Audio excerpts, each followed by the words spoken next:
The Empire State, one of the most lived-in states in the entire American Union, birthed back in the days of the 13 colonies.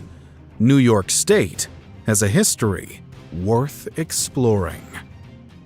The earliest known inhabitants of what we know today as the state of New York were indigenous tribes of ancient times.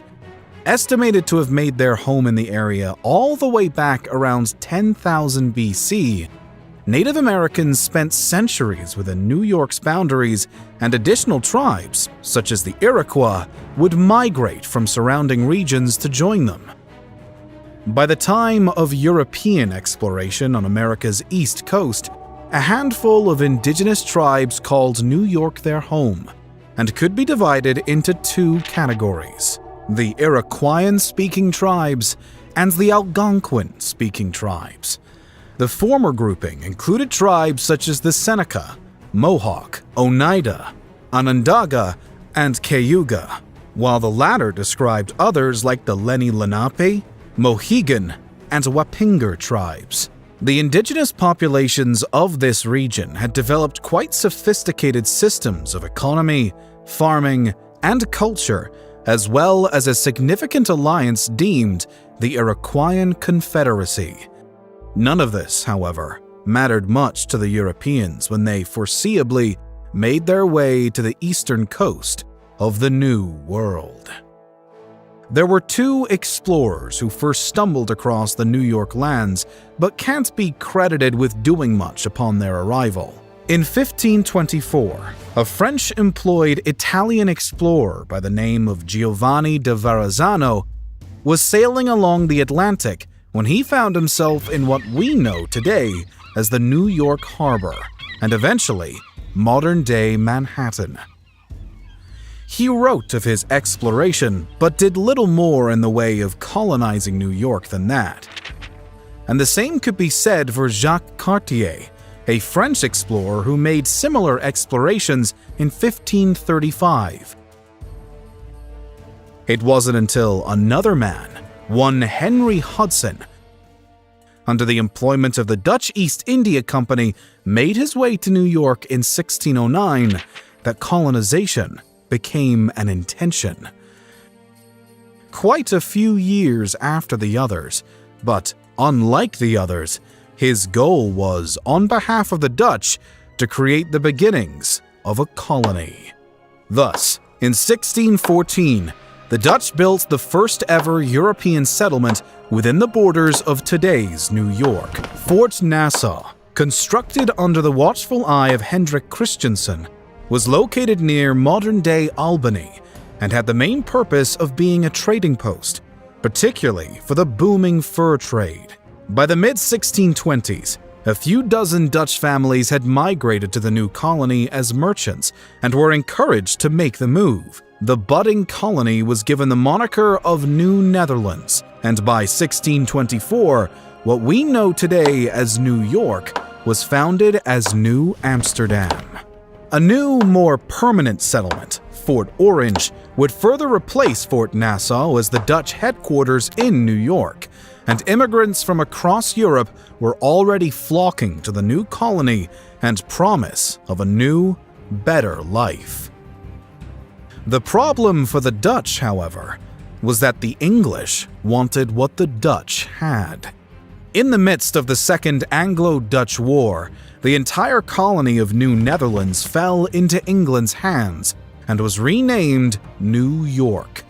The city of New Amsterdam was also unimaginatively given the refreshed name of New York, though this was retaken by the Dutch in 1673 during the Third Anglo-Dutch War. Instead of restoring the city's old name, the Dutch called it New Orange for a year, until they lost it to the English again. One city aside, though, the colony now named New York was still growing under its new ownership. When the English had taken over, the settlement hosted an estimated maximum of 8,000 residents. Roughly a century later, it would be home to around 168,000. As was the case at the start, Many Europeans fled their homelands for the New World as a result of famine, religious persecution, economic woes, or other troubles in their homeland. Some were simply looking for new opportunities and a better chance at a good life. New York's economy was quite a success, agriculture being a particularly important factor. The colonists were doing quite well, and many grew to tolerate their indigenous neighbors, but others didn't. The French, who had their own colonial ambitions in the surrounding area, had sponsored multiple Catholic missions that extended into the borders of today's New York. Religious and merchant endeavors led them into direct conflict with the British, but it also led them to form some important friendships with native tribes.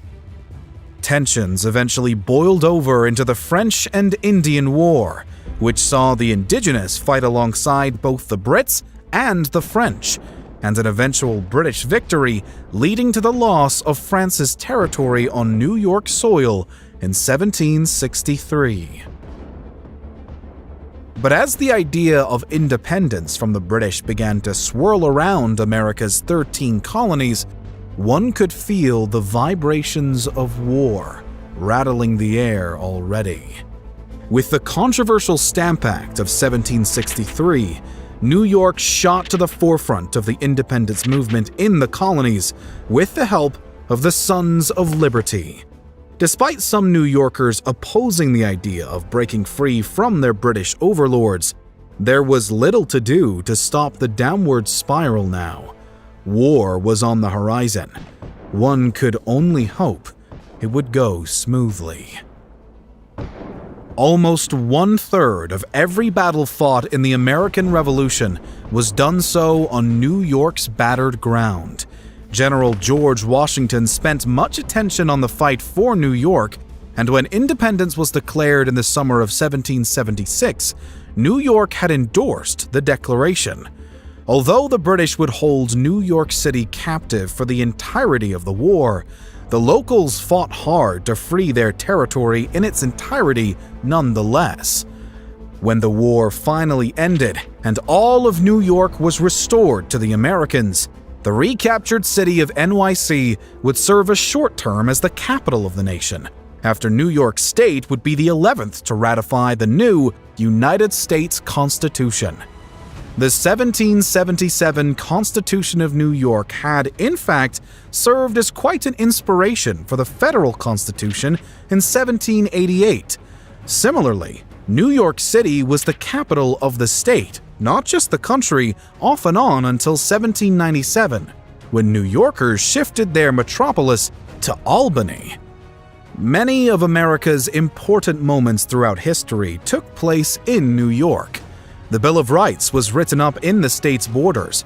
George Washington was inaugurated as America's first president in NYC. The U.S. Supreme Court was birthed there. The founding of the New York Stock Exchange, of course, happened in the state, and so many other crucial events.